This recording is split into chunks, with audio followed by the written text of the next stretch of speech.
इन विपक्ष के नेताओं का न तो कोई धर्म है, न धर्म से उन्हें कोई लेना देना है, और न इस भारत राष्ट्र से उन्हें कुछ लेना देना। उनका धर्म केवल कुर्सी है। ये ओवैसी वही है जो हर समय जो भी बोलेगा उसकी वाणी से सनातन धर्म के खिलाफ शब्द निकलेंगे, हिंदू धर्म के खिलाफ शब्द निकलेंगे, इस भारत के खिलाफ शब्द निकलेंगे। और मैं ये कहना चाहता हूँ, ये ओवैसी नहीं, ये आज का जिन्ना है। एक जिन्ना 1947 में इस देश के टुकड़े करवा करके पाकिस्तान अलग लेकर के चला गया था। उन पर मोटे अक्षरों में मालिक का और संचालक का नाम भी लिखा जाएगा, और ये कानूनन भी है। कानूनन देखिए, अब आप लोगों को बताता हूं, कांग्रेस की सरकार ने खाद्य सुरक्षा अधिनियम 2006 में स्पष्ट प्राविधान किया कि खान पान की दुकानों के मालिक को अपना फूड लाइसेंस ऐसी जगह लगाना होगा जहां उसे आसानी से देखा जा सके। नाम प्रदर्शित नहीं करने पर 2 से 10 लाख रुपए जुर्माने का नियम है। खाद्य सुरक्षा अधिनियम 2006 के प्रावधानों को 5 अगस्त 2011 में लागू किया। तब केंद्र में कांग्रेस की सरकार थी।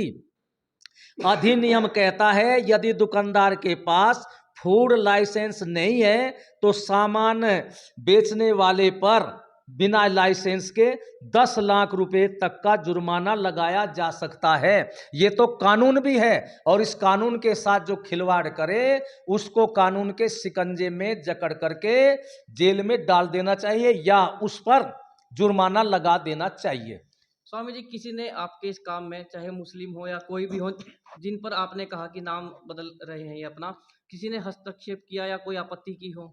देखिए, जब कोई भी सुधारवादी कार्य होता है, प्राचीन समय से देख ले और चाहे वर्तमान में, जब सुधारवादी कार्य होता है तो उसमें समर्थक भी होते हैं और विरोधी भी होते हैं। विरोधी वे होते हैं, हमारे शास्त्रों में आता है, स्वार्थी दोषम न पश्यति, कि स्वार्थी जो मनुष्य होता है वो किसी भी कार्य को करने में अपना स्वार्थ देखता है, और स्वार्थ के वशीभूत वो कुछ भी कह सकता है।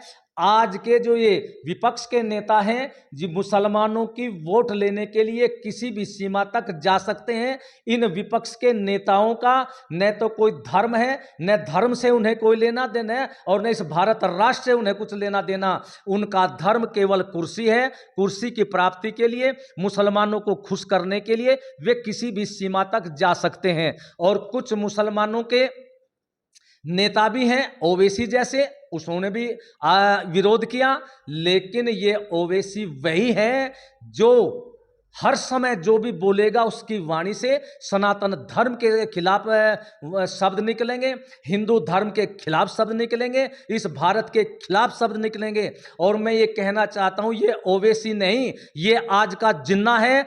एक जिन्ना 1947 में इस देश के टुकड़े करवा करके पाकिस्तान अलग लेकर के चला गया था, और ये चाहता है कि यथाशीघ्र ये भारत एक इस्लामी राष्ट्र हो जाए।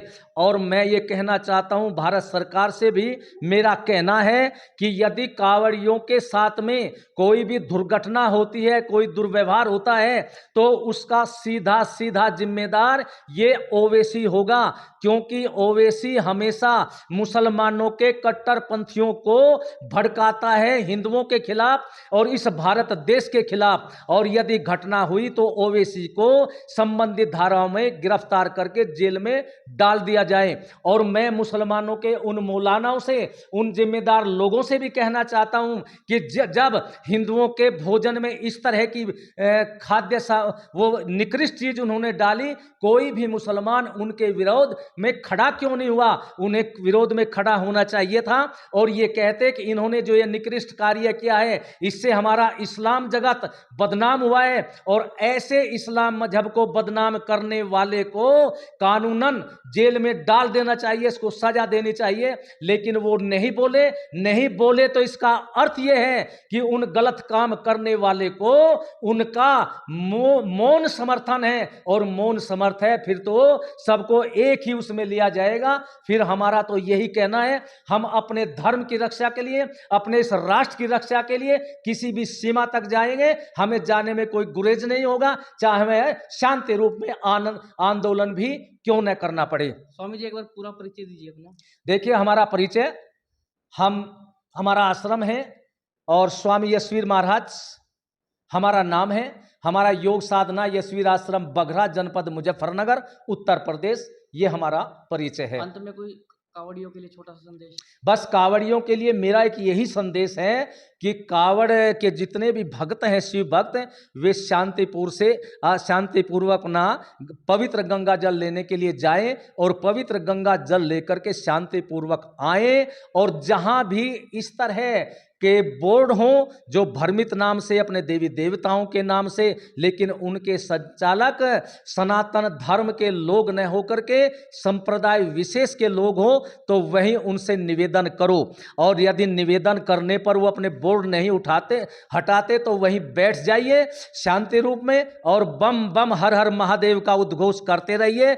और जब तक बैठे रहें वहां पर, जब तक वो सनातन धर्म के बोर्ड नहीं हटते और अपने नाम का बोर्ड नहीं लगाते, ये मेरा कहना है। चलिए, हम भी अपील करेंगे कावड़ियों से तो सबसे पहले कि पूरी सभ्यता और शांतिपूर्ण तरीके से कावड़ लेने जाएं, और अपने आसपास जो उनके बीच में भी कुछ उपद्रवी असभ्य तत्व होते हैं उन्हें पहचाने। और साथ ही ये भी कहेंगे कि कुछ लोग ये भी कह रहे हैं कि शबरी के बेर भी श्री राम ने खाए थे, तो उन्हें बता दें कि यदि किसी को झूठा खाना है तो वो चाहे बेशक से खाए, क्योंकि आक्षेप हमारा किसी के ऊपर नहीं है, आरोप किसी के ऊपर नहीं है। लेकिन जो ये थूक कर या मलमूत्र आदि कर सामान बेचता है, ये गलत है, इसे हम गलत कहेंगे, और ऐसा करने वाला गलत है, उसे गलत ही कहा जाना चाहिए। तो हमारा यही कहना है आपसे जी। देखिए, जो लोग कहते हैं कि सबरी के झूठे बेर खाए, सबरी ने चक्कर के बेर नहीं खुलाए, सबरी ने चुन चुन कर के बेर खुलाए।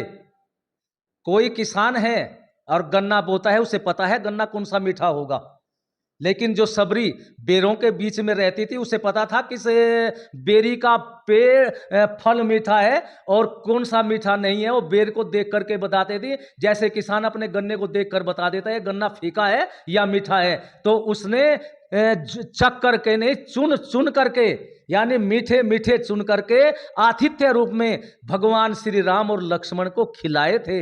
ये किसी ने लिख दिया होगा, कोई बात नहीं, चलो, लेकिन उसने जो खिलाया वो प्रेम से खाया, वो माँ के समान थी, उनको माता कहा था भगवान श्री राम ने। और माँ की तो देखो झूठा खाने में कोई दोष भी नहीं होता, लेकिन इन लोगों के ये इस तरह के कार्य जो चल रहे हैं वो नहीं होंगे। और जो विरोध कर रहे हैं इस बात का नाम लिखने का, लेकिन मैं उनसे कहना चाहता हूं कि मेरे सामने किसी मुसलमान को लाओ और भोजन उससे मंगवाओ और उस भोजन में थुकवाओ, मूत्र कराओ, गऊ का मांस मिलाओ, और विरोध करने वाले फिर उस भोजन को खाएं। यदि उसने उस भोजन को खा लिया तो आज इसी पानीपत की वीर भूमि से हम अपने आंदोलन को समाप्त कर देंगे, लेकिन वो खा नहीं पाएंगे। वो केवल वोट की राजनीति के कारण से वो इस तरह का वक्तव्य देते हैं। उन्हें भी पता है हमने जो आवाज उठाई है वो सत्य उठाई है, लेकिन सत्य वो कह नहीं सकते, उनको अपने वोट खिसकने का डर होता है। और मैं यहां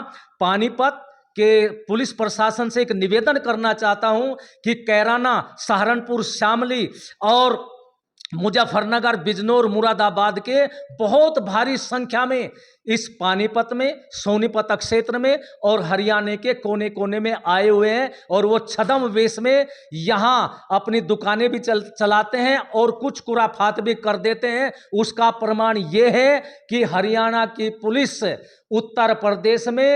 उत्तर प्रदेश के अपराधियों को, जो हरियाणा में अपराध करके अपने वहां चले जाते हैं, पकड़ने के लिए जाती है और वो पकड़े जाते हैं। फिर पता लगता है कि ये अपराधी उत्तर प्रदेश के अंदर मुसलमान क्यों पकड़े गए, कि इन्होंने हरियाणा के अंदर ये घटना की। उनका भी ध्यान रखें, यहाँ बहुत संख्या में है और उन पर अपनी दृष्टि रखें।